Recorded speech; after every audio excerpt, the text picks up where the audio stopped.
The hockey world rallying around one of their own whose public battle with illness has reached tens of thousands of people. The Calgary Flames sharing the news that assistant GM Chris Snow has suffered a brain injury and is not expected to recover. Snow, a former Minnesota sportswriter and former exec for the Wild, has publicly battled ALS now for 4 years.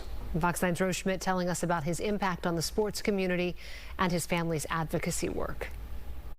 In the early 2000s, Chris Snow was a recognized name in Minnesota's hockey community.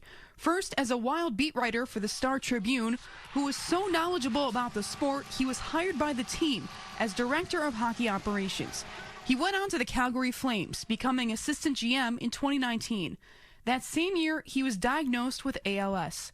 His wife, Kelsey, shared this heartbreaking update on Twitter Wednesday that Chris became unresponsive and went into cardiac arrest, writing, "Doctors do not expect him to wake up from this.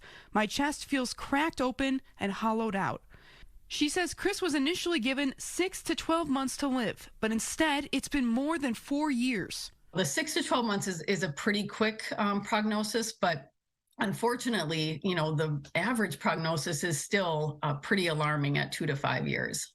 Marianne Kewen with Minnesota's chapter of the ALS Association says the more people can bring attention to this progressive neurodegenerative disease, the more fundraising and research there will be. We've known about this disease since the late 1800s, which is unbelievable to me that we really only have 4 or 5 treatments available up till this point. The Snow family credits clinical trials involving tofersen as the reason they got more time together. The drug just got FDA approval this year.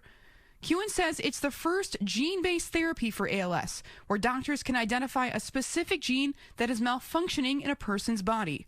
We have more research trials going on right now and clinical trials going on right now than we have in many years past. It's, I feel like the momentum has been building, especially since 2014 with the Ice Bucket Challenge. The Flames also thanking Chris Wednesday for the impact he's had on the organization, calling the father of 2 a beacon of light. Rose Schmidt, Fox 9.